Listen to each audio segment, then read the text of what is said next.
Rewinding the clock back to 2022 in the juice box, Jeremy Peña is alive. No, it's 2025. That's right. And he's leading this team. We're going to talk about this, the good things, maybe some things that need to improve on this edition of Locked On Astros. Yainer Diaz, this is Locked On Astros. Hello and welcome to Locked On Astros, your daily Astros podcast. Here are your hosts, Eric the Man Huysman and Brett H-Town Wheelhouse Chancey.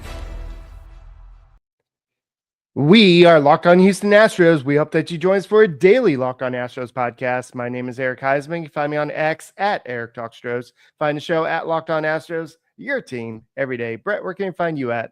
Man, they can find me at H-Town Wheelhouse on X, Instagram, and TikTok. You know where else to find me on all the socials. Just look, man, just know that I'm always positive, always Stros. Or some people would say, you're too positive, too Stros. But I'm not changing for nobody, man. Hey, guys, thank you for making Locked On Astros podcast your first listen every day. Whether it's on YouTube, go ahead, subscribe to us, make us first listen. Apple, Odyssey, Spotify, wherever you listen to your podcast, go ahead and make us your first listen. And Brett, all I have to say about that is the truth is out there. We need to be like the Astros X-Files to figure out what's going on with this Astros offense. And later on in the show, I know we don't want to talk about Alex Bregman, but there's some stuff that he said about his swing that he discovered with the Red Sox with the help of the hitting coaches. So we are going to address that a little bit later on. I know a lot of people have said that we have given the hitting coaches a pass.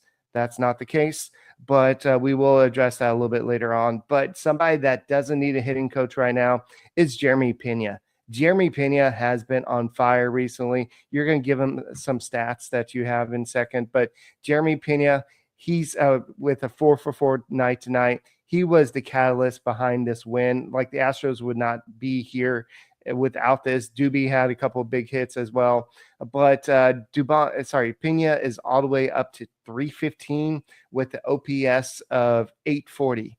Just imagine that.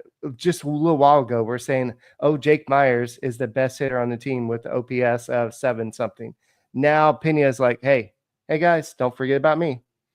Yeah, exactly. And last night on the show, I talked about the ascension of both Paredes, who won the game last night by a walk-off and called it, and then Jeremy Peña, who was really the hero of tonight, Eric. And I mean, they're both trending in the right direction. And the most updated stats that I can give everybody is he leads the team in hits with 51. He leads the team in RBI with 23. Like you said, 315, 840 OPS. I mean, this is huge.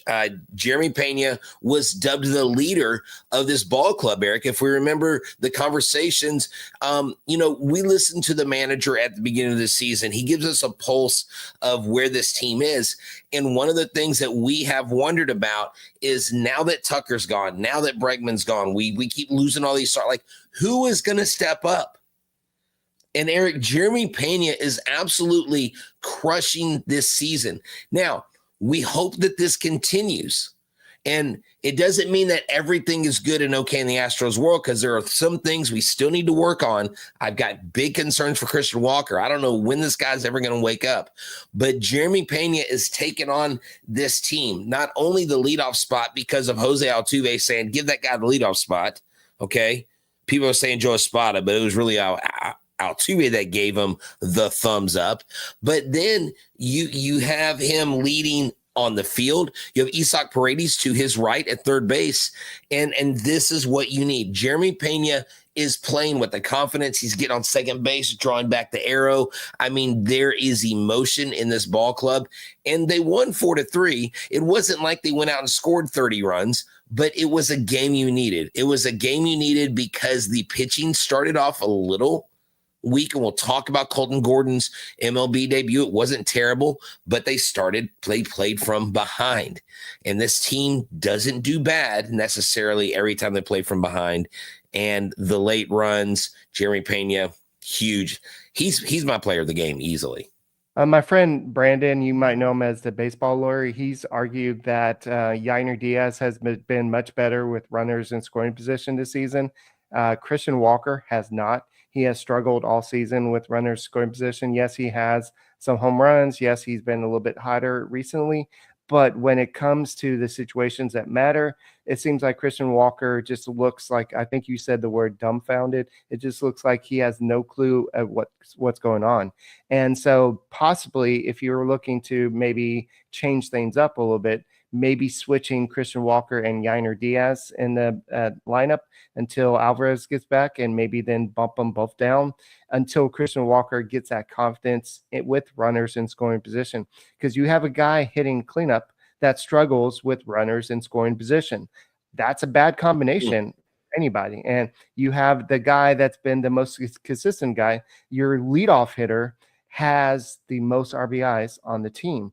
And that's typically something that you don't see unless it's somebody like Shohei Ohtani or a player of that ilk. Right. But I think what the Astros have done is they've missed their opportunity to extend Jeremy Peña. They probably could have done it this offseason. They still have an opportunity to do it. But I think that with what we're seeing right now is the emergence of a, if not a superstar, a pretty good star that is going to get paid a lot of money if it's not the Houston Astros. And so I think that Jeremy Peña, we're seeing what he could do. He can play the defense. He can, I love the updates on the home run and the stolen base. He's 6-6 right now. So they're trying to go for 30-30 or 40-40, whatever they're trying to shoot for. But the media is kind of building into this guy is the rising star for the Houston Astros. And Altuve has been struggling a little bit. You have Brady's had another home run today. But overall, you're having some of the guys that you're supposed to be counting on struggling. Alvarez has been struggling. But Jeremy Peña, since moving to the leadoff spot, he's been a whole different guy. He's been the guy. And exactly. So right as you're saying this, I'm sitting here paying attention to our viewers, and check this out. Pump the brakes on JP being a superstar. Hold on. Time out. Hold on. Wait. See, this is what I'm talking about, folks. We can't make anybody happy when we're positive and we pump somebody up. You can't. What are you being positive for? When we're negative, why are you being too negative? Well, let me tell you something, folks. You can't have your cake and eat it too, okay? You have your opinion. I have mine. Eric has his opinion, and I have mine. But let me tell you, we can absolutely say that Jeremy Peña can be a superstar for this team. I believe that. I believe he can. He has shown us in his rookie year. He was an ALCS MVP. He was a Gold Glove winner, and he was the World Series MVP. I mean, who else has done that? Nobody but Jeremy Peña. Who said this guy is going to be a superstar? Jose Altuve. Jose Altuve tends to know something about players. And so I'm just saying, look, here's the deal. Jeremy Peña right now is making an early push for All-Star. Now, will he be All-Star over Bobby Witt Jr.? Probably not, because of the popularity thing. I know he's a Royal, but he's Bobby Witt Jr. But even as a reserve and an all-star nod, that's going to be huge for Jeremy Peña. And I think he is on his way. There are a lot of star-studded shortstops out there, and he is holding the line. He has a 2.0 WAR. It's third in the league. And he is behind Aaron Judge, and honestly, I cannot remember the other person that it is in the American League, but he's third in WAR. So, yes, we can say that right now Jeremy Peña can be a superstar. Now, is he? I don't know. I guess only time will tell, Eric. But I think you and I have made a case, don't you, that Jeremy Peña, guys, he's arrived, and he's not getting worse. He's getting better. And when he gets better, why can't y'all be happy about it? Why do y'all got to be like, oh, you're a homer? No. When you have people celebrating Aaron Judge when he's doing that, you don't call them homers. Oh, no, he's just a really good player. Is Jeremy Peña Aaron Judge? No. But come on. Like, we can't like our players. Like, okay, let me ask you this. Am I being a homer if I'm saying Hunter Brown is a future Cy Young winner? That Hunter Brown is ace of this club? Am I being a homer? No, I'm not. Sorry. It's just a matter of your opinion and what we think about this team. And this team has some stars on them. Are they going to be super mega stars like somebody like Aaron Judge? That time will tell. But at this point, Jeremy Peña is doing what the Astros need him to do, winning the ball games, and that's what he did on this Wednesday night. So, guys, thank you for making Locked On Astros podcast your first listen every day.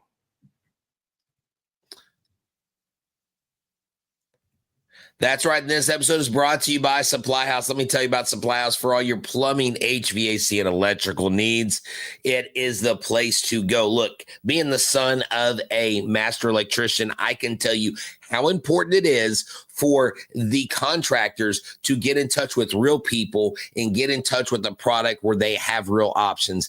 That's what they have. The website's easy to use. That's key. Their inventory, over 200,000 parts from 400 plus top brands. You'll find exactly what you need, delivered fast from coast to coast. If you need help with an order, Supply House offers expert support and industry-leading service. So you'll always talk to a real person. And for trade pros looking for that extra edge, their free Trade Master program offers exclusive perks like a dedicated phone line, free shipping, and discounts on every order. Thousands of skilled professionals are already taking advantage. Now it's your turn. Join the Trade Master program today at supplyhouse.com/TM and start ordering plumbing, HVAC, and electrical supplies with just a few clicks. Plus, use promo code SH5 for 5% off your first order. That's supplyhouse.com. Hey, guys, let's play a little game. There's a little red button down there. It says subscribe. Go ahead and press it. Go ahead and make us happy over at the Locked On Astros podcast. We're trying to get to 14,000 subscribers, and go and make us your first listen on Apple, Odyssey, Spotify, wherever you listen to podcasts. Go ahead and check us out. And so a lot of people are talking about the Astros rotation right now. I talked about the other day, it's a roller coaster ride. You have one day where the pitcher goes like a third of the inning, maybe 2/3 of the inning, or 2 1/3 of the inning. Today you had a pitcher making his major league debut. We'll talk about Colton Gordon in a second, but something was said on the broadcast, and a lot of people missed it. Todd Callis said that, well, we're waiting to hear when Spencer Arrietty's going to come back. We know that he's going to come back at some point this year, but we're waiting to hear when.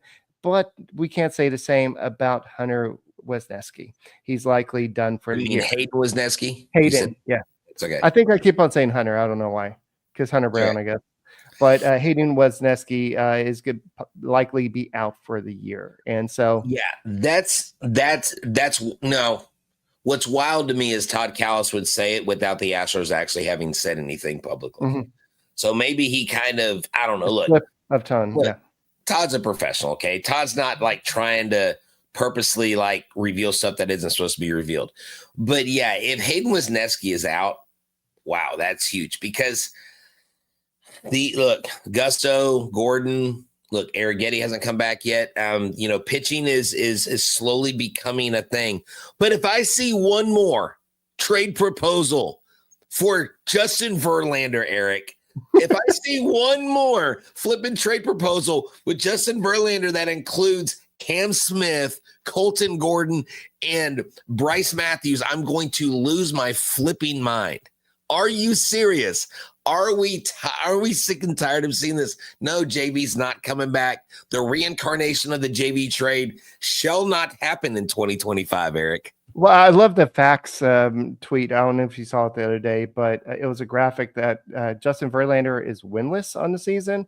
And he said, I'm saving the wins for when I get traded to the Astros. Those on Fact Sports. Oh, and guess who else is over? Who? You say Kikuchi.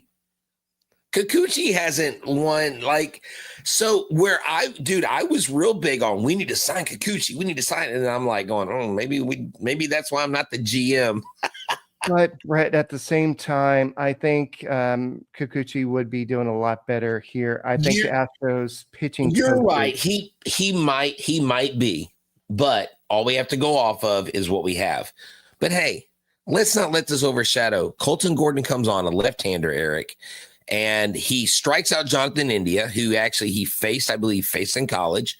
And then he gets Bobby Witt Jr., who hits a triple off of him. I mean, what a thing to start your career with. You start your career with a strikeout. Caratini throws the ball to the side so they can save it. Then Bobby Witt Jr. is a second hitter. And look, Colton Gordon wasn't terrible. He gave a couple runs. He didn't get shelled. He didn't let the game get out of hand. So it's a good kind of baptism by fire going up against a team that can hit the ball, pretty well there in KC. Well, I do want to clarify that India and Gordon were teammates. Gordon Okay. redshirted as a freshman, and so he was kind of a bullpen or a batting practice pitcher, and so that's what he was throwing batting practice to India. And so that's what it was. Okay, I had heard he had thrown against him, so I assumed he played. Okay, so they both played for Florida. So thank you for correcting me. Oh, also, Eric, Forrest Whitley is actually getting close to coming back too. So, but yeah. What did you think about Colton Gordon tonight? I think overall, he got the strikeout to start the game, but the first 3 innings, the Royals took 27 swings against Gordon. 13 of them were foul balls. 13 of them were put in play. Only one whiff.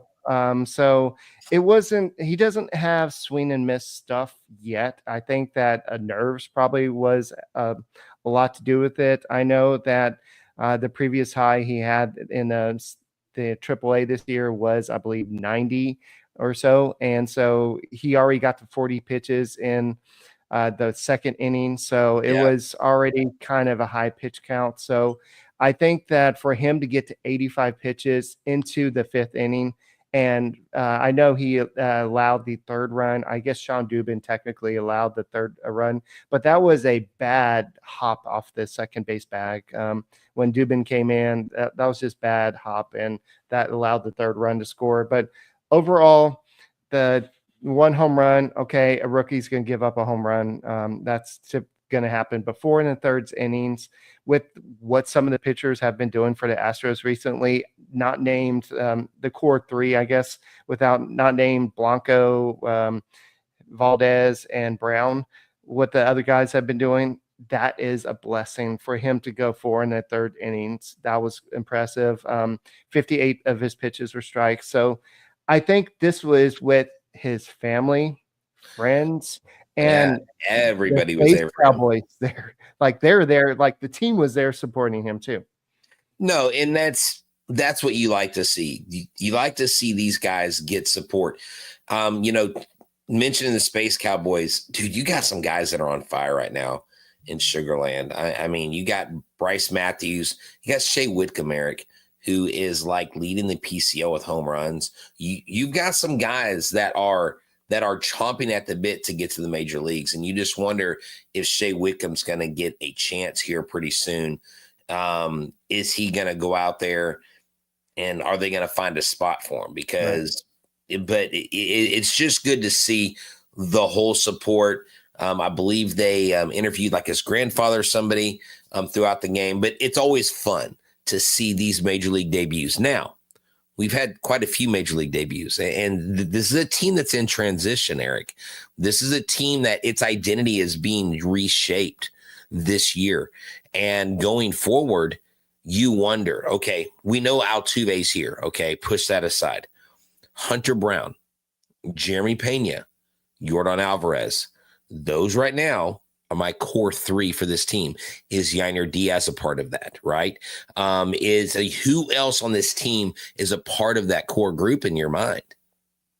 Peña, I guess he's getting up there. I think that Hunter Brown is getting up there. I think there's some other guys that are putting their name in there. But before we get too sidetracked, I do want to say kind of a goodbye to Tayler Scott. This is a guy that the Astros got last year. And he pitched some great baseball in 2024. He had a 2.23 ERA. Last year, he was just one of the best bullpen finds that the Astros have had recently, kind of free agent gold.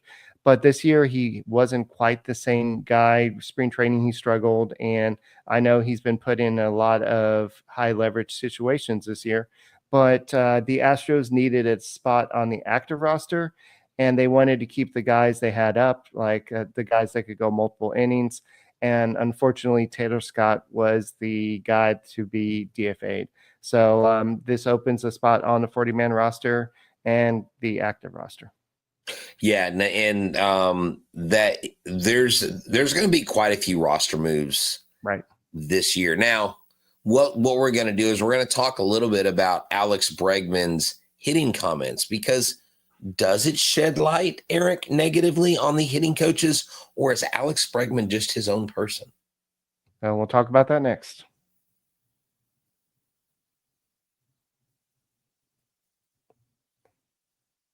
Hey guys, thank you for making Locked On Astros podcast your first listen every day. Whether it's on YouTube, go ahead, subscribe to us. Go and make us first listen. Apple, Odyssey, Spotify, wherever you listen to your podcast, go ahead and check us out. And I just noticed something, Brett. I want to call it out.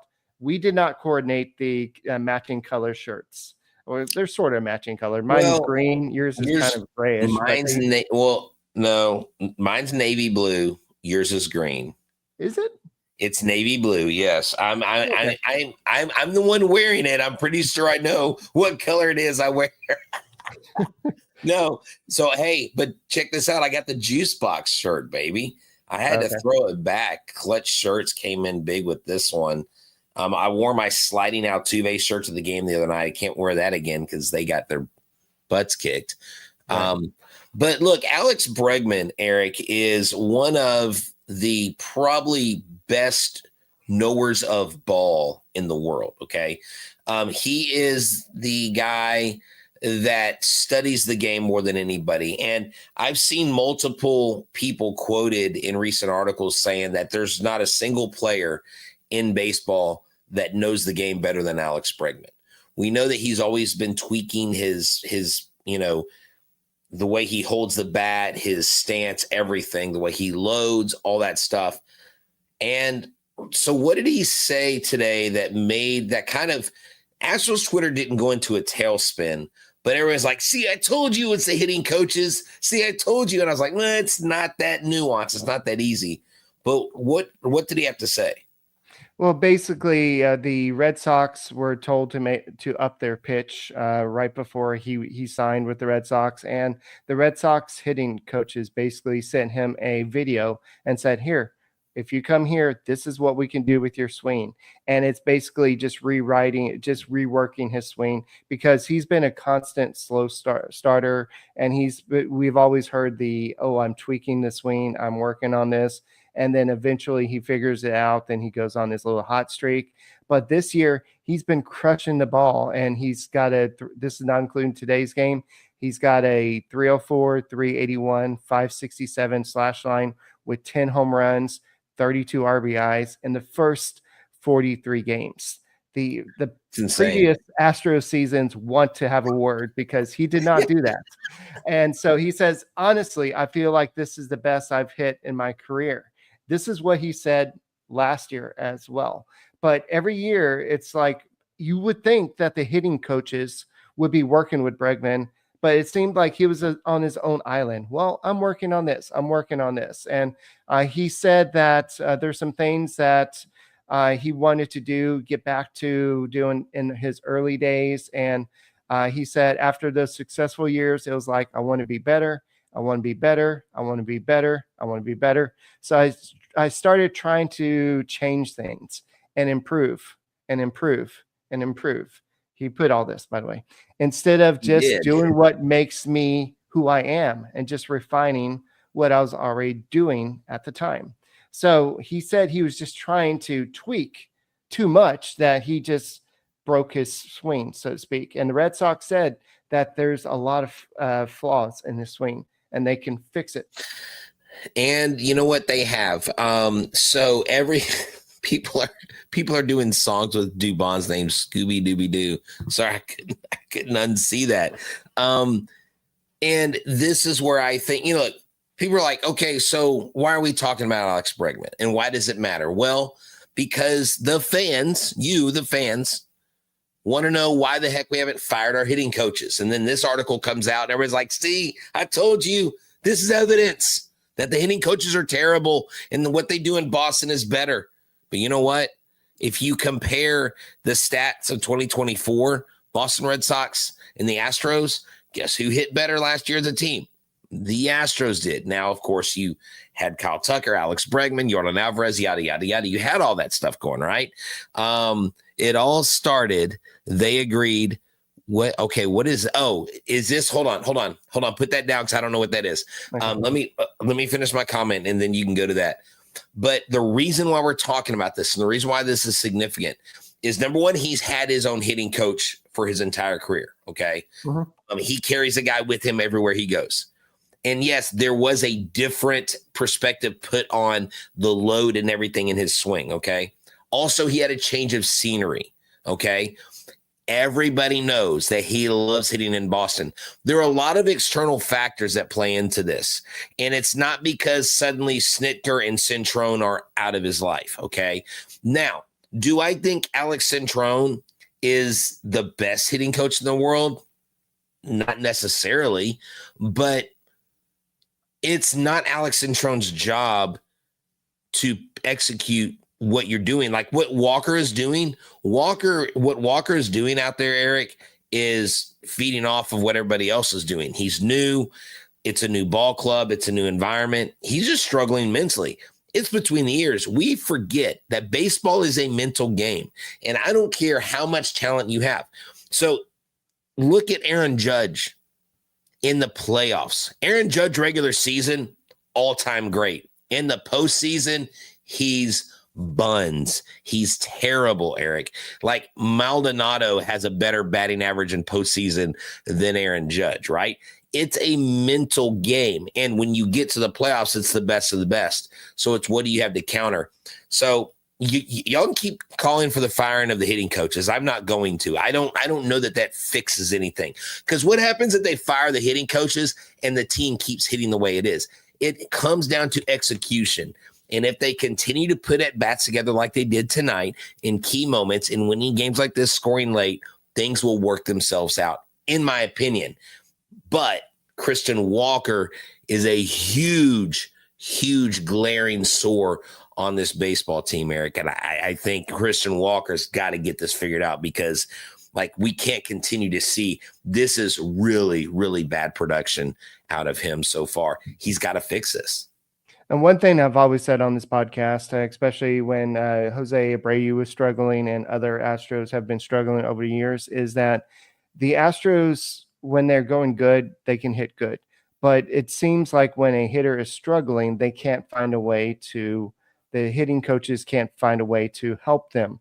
Like there should be a way where, like the Red Sox were like, hey, let's just go and fix this. And they said they agreed that it was a poor setup and load. Rather than exclusively focus on bat speed training, let's just commit to loading earlier and just rebuild your swing and just identify exactly what's going on. And so we've seen hitters struggle. We've seen hitters come up and struggle, like minor leaguers go down, like Joey Loperfido. He came up red hot. And I know you're talking about Shea Whitcomb earlier, but Joey Loperfido came up red hot. Then he struggled and then got traded, and he was not the same baseball player afterwards. So what Bregman said is, I just got back to focusing on the essentials, right? Focusing on what can I do in a cage to get better, instead of just saying, oh, I want to try to hit a double, I want to try to get a home run. Just focusing on getting in different location parts of the ballpark and just making better contact. So speaking of making better contact, the Astros are going to have to focus on contact because when they go to Arlington, tomorrow, it's going to be ace against ace. Right. Jacob deGrom versus Hunter Brown. Man, do I want to be in Arlington tomorrow night. I would love to go to Arlington tomorrow night. I'm not going, but man, if I had a game that I was going to skip town for, it would be this one. You know what? Maybe I should. That's a good idea. Maybe I should just. Hey, boss, this is Brett Chancey. I'm not going to work tomorrow. I'm just going to put local or state ill. I'm out. And I think I'm out of days this year. But you know what? I'll take the hit. No, like it's going to be a good matchup. And DeGrom has been good this year. He's 3-1 with the 2.72 ERA, 46 strikeouts. But Hunter Brown, 6-1, 1.48 ERA, 58 strikeouts, Eric. I'm excited. Who's going to crack first? Is it going to be Hunter Brown? Hopefully not. Is it going to be Jacob deGrom? This is going to be an exciting series because the steaming pile of mediocrity is starting to come together where all AOS teams will start fighting each other more. And I really hope the Astros stay on top because they need to keep climbing above 500. Well, my pick to click tomorrow is going to be Caratini. He's got a career 286 batting average with 2 home runs and 4 RBIs and 14 at-bats. But the rest of the guys haven't really faced him that much. But you have to understand the Astros have been in American League. deGrom has been in the National League. So it's amazing. Altuve has never faced him. None of the guys have. Paredes even hasn't even faced him. I guess when he was over in National League last year, deGrom was hurt. So deGrom was with the Rangers last year. That's right.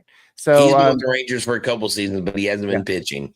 Yeah, but the Astros do catch a break. Seager is on the IL, so they won't be. And the Rangers have been struggling offensively, but I don't want to ever use that, get too excited about that because the Astros have been struggling offensively as well. So they somehow won this series.